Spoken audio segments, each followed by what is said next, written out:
दोस्तों बहुत बहुत स्वागत है आपका हमारे YouTube चैनल में। दोस्तों इस वीडियो में हम डिस्कस करने वाले हैं भूगोल के 25 महत्वपूर्ण प्रश्न जो हर एग्जाम में पूछे जाते हैं।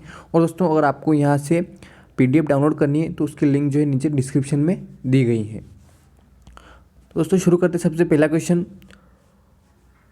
वर्तमान भारत में कितने राज्य और केंद्र शासित प्रदेश हैं? दोस्तों वर्तमान में जो है भारत में जो है कुल 28 राज्य हैं और 9 केंद्र शासित प्रदेश हैं। तो कुल दोस्तों 28 राज्य और 9 केंद्र शासित प्रदेश वर्तमान भारत में है। नेक्स्ट,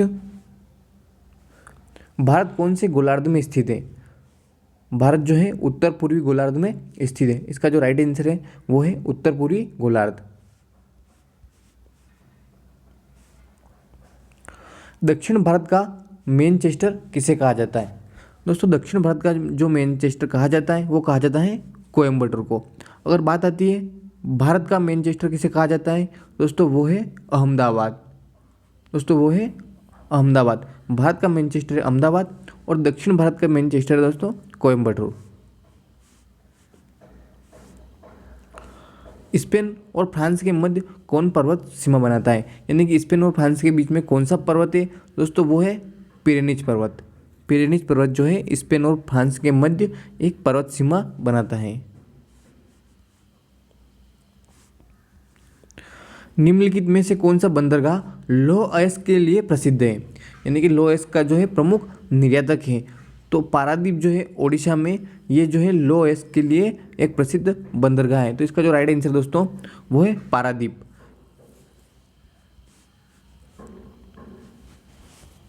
नेक्स्ट, जारवा जनजाति कहाँ पाई जाती है? जारवा जनजाति जो है अंडमान निकोबार द्वीप समूह में पाई जाती है। और कई बार आपसे एग्जाम में पूछ लेता है कि जारवा का संबंध किससे है? जनजाति से है, किसी क्षेत्र से है, वायु से है, या किसी समुद्र की गर्म या ठंडी जलधारा से है। तो दोस्तों जारवा जो है एक जनजाति है और ये अंडमान निकोबार द्वीप समूह में निवास करती हैं। नेक्स्ट, भारत में रेशम का सबसे बड़ा उत्पादक राज्य कौन सा है? तो भारत में जो रेशम का सबसे बड़ा उत्पादक राज्य है वो है कर्नाटक। इसका राइट आंसर है कर्नाटक। भारतीय चावल शोध संस्थान कहाँ पर स्थित है? भारतीय चावल शोध संस्थान कटक ओडिशा में स्थित है। इसका राइट आंसर है कटक।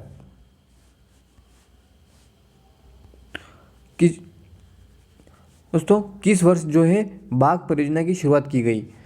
बाघ परियोजना को टाइगर प्रोजेक्ट के नाम से भी जानते हैं। तो इसकी जो शुरुआत की गई वो 1973 में।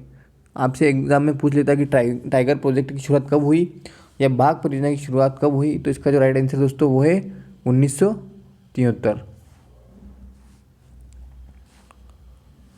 कौन सी नदी आंतरिक अफवाह तंत्र बनाती है? दोस्तों आंतरिक अफवाह तंत्र बनाने वाली नदी है लूनी नदी। लूनी नदी जो है आंतरिक अफवाह तंत्र बनाती है। नेक्स्ट, निम्नलिखित में से किसे जीरो मिल केंद्र कहते हैं? यानी कि जीरो मिल सेंटर भी से कहते हैं इंग्लिश में। दोस्तों वो कहते हैं नागपुर को। ये जो करेक्ट आंसर है इसका जीरो मिल केंद्र नागपुर को। यहाँ पर आप इलाहाबाद में कंफ्यूज मत होना, क्योंकि यहाँ से जो है मानक समय लिया गया है। भारत का मानक समय इलाहाबाद की नैनी से लिया गया है। तो इसको मानक समय की अगर बात आती है तो आपका आंसर रहेगा इलाहाबाद, लेकिन जीरो मिल केंद्र की अगर बात होती है तो आपका आंसर दोस्तों नागपुर महाराष्ट्र। किस महाद्वीप से होकर तीनों रेखाएं मकर रेखा, कर्क रेखा और भूमध्य रेखा एक साथ गुजरती हैं? एकमात्र ऐसा महाद्वीप है अफ्रीका जिससे होकर तीनों रेखाएं गुजरती हैं, यानी कि कर्क रेखा, मकर रेखा और भूमध्य रेखा गुजरती हैं। तो आपका जो है आंसर है अफ्रीका।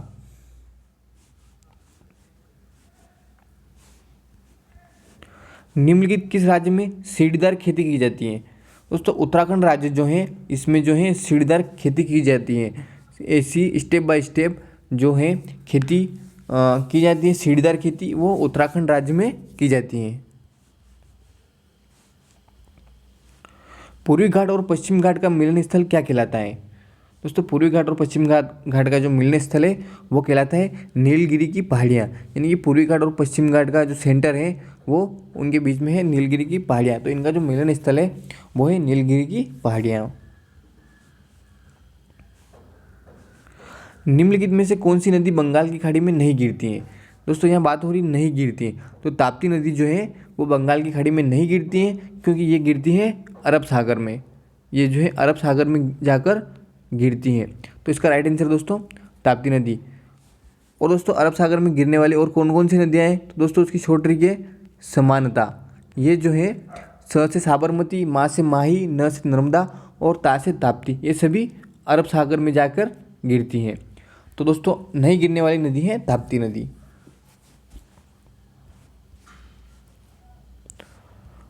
नेक्स्ट, अल नीनो निम्नलिखित में से क्या है?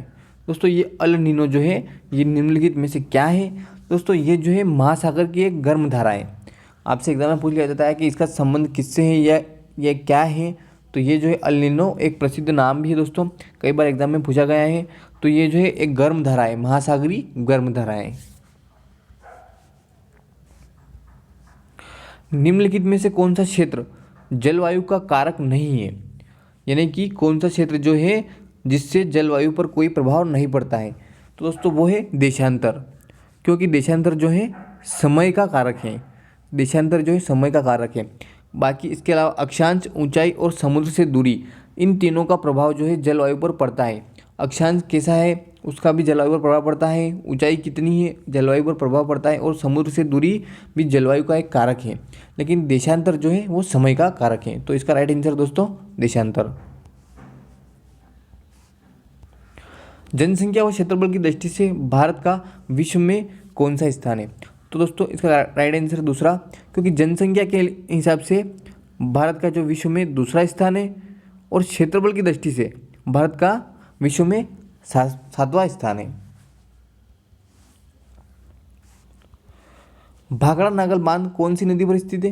दोस्तों आप सभी को पता होगा तो कि भाखड़ा नागल बांध जो है वो सतलज नदी पर स्थित है। तो इसका राइट आंसर दोस्तों सतलज नदी। नेक्स्ट, भारत की सबसे ऊंची पर्वत चोटी कौन है? दोस्तों यहाँ पर जो बात हो रही है भारत की, तो भारत की सबसे ऊंची चोटी है कंचनजंगा। यहाँ से दोस्तों तीन तरह के क्वेश्चन बनते हैं। सबसे पहली बात होती है अगर इंडिया की सबसे ऊंची चोटी कौन है, दोस्तों वो है कंचनजंगा। और दोस्तों माउंट एवरेस्ट की अगर बात हिमालय की अगर बात होती है, हिमालय की सबसे ऊंची चोटी कौन सी है? तो दोस्तों वो है माउंट एवरेस्ट। और भारत में हिमालय की सबसे ऊंची चोटी कौन सी है दोस्तों? तो वो है गार्डियन ऑस्टिन यानी कि K2। दोस्तों अगर बात हो रही है यहाँ पर भारत की सबसे ऊंची पर्वत चोटी कौन सी है, वो है कंचनजंगा। और दोस्तों हिमालय की अगर भारत में बात होती है तो वो है K2, और हिमालय की ओनली बात होती है तो माउंट एवरेस्ट। स्वर्णिम चतुर्भुज योजना किससे संबंधित है? स्वर्णिम चतुर्भुज योजना जो दोस्तों ये राष्ट्रीय राजमार्ग से संबंधित है। राष्ट्रीय राजमार्ग के लिए एक योजना चलाई गई है, उसका नाम है स्वर्णिम चतुर्भुज योजना।